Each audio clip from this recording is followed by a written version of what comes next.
Reliance group एक बार फिर सुर्खियों में है, लेकिन इस बार वजह कोई नया बिजनेस डील या उपलब्धि नहीं है। ईडी की ताबड़तोड़ छापेमारी है।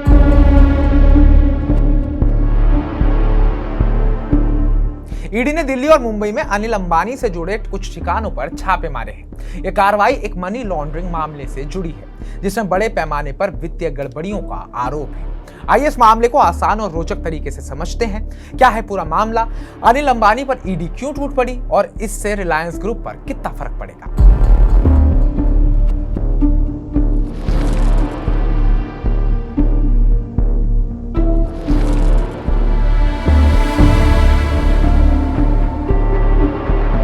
नमस्कार, मैं उत्कृष्ट प्रताप सिंह और आप देख रहे हैं TV9 भारतवर्ष।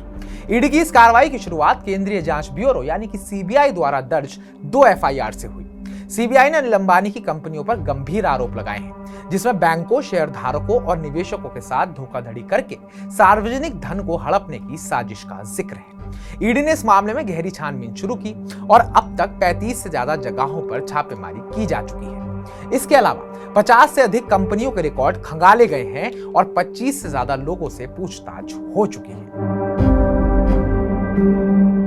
तो आपको बताते हैं कि ये रागा कंपनियां क्या हैं और इनका इस मामले से क्या कनेक्शन है, जिसको लेकर ईडी अब ताबड़तोड़ छापेमारी कर रही है। इस मामले का केंद्र बिंदु है रिलायंस अनिल अंबानी ग्रुप की रागा कंपनियां।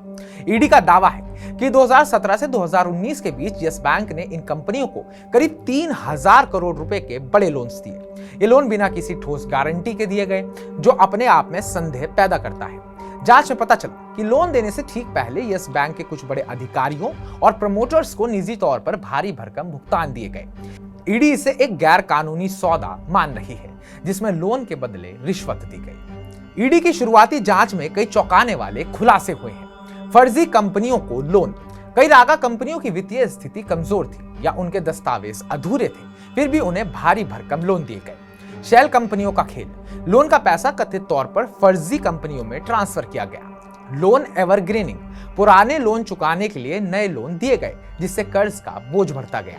एक ही डायरेक्टर, एक ही पता। कई कंपनियों में एक ही डायरेक्टर और एक ही रजिस्टर्ड पता था, जो संदिग्ध है।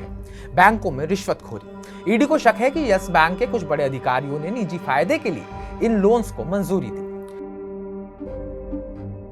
इस मामले में कई बड़े नियामक और वित्तीय संस्थान भी शामिल हो चुके हैं। Securities and exchange board of India यानी कि सेबी ने Reliance home finance limited RHFL में गड़बड़ियों की एक रिपोर्ट सौंपी। इस रिपोर्ट में बताया गया कि RHFL का कॉर्पोरेट लोन पोर्टफोलियो 2017-18 में 3742 करोड़ रुपए से बढ़कर 2018-19 में 8670 करोड़ रुपए हो गया, यानी एक साल में लगभग 2 गुना हो गया है, जो कई सवाल खड़े करता है।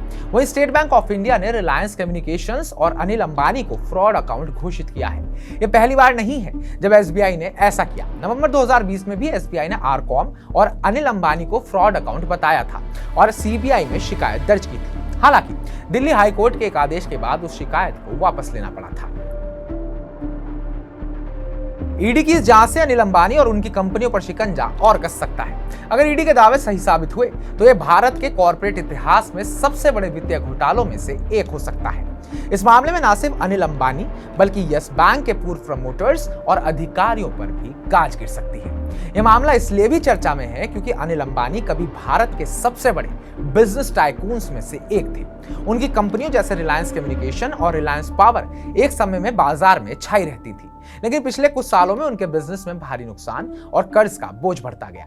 अब ईडी की इस कार्रवाई ने उनके बिजनेस साम्राज्य पर और सवाल उठा दिए हैं। तो आपको क्या लगता है, अनिल अंबानी पर बड़ी कार्रवाई होगी या फिर अनिल अंबानी इस कार्रवाई से बच जाएंगे? कमेंट बॉक्स में कमेंट कर हमें जरूर बताइएगा। बाकी ताजा अपडेट्स पाने के लिए TV9 भारतवर्ष को सब्सक्राइब कीजिएगा।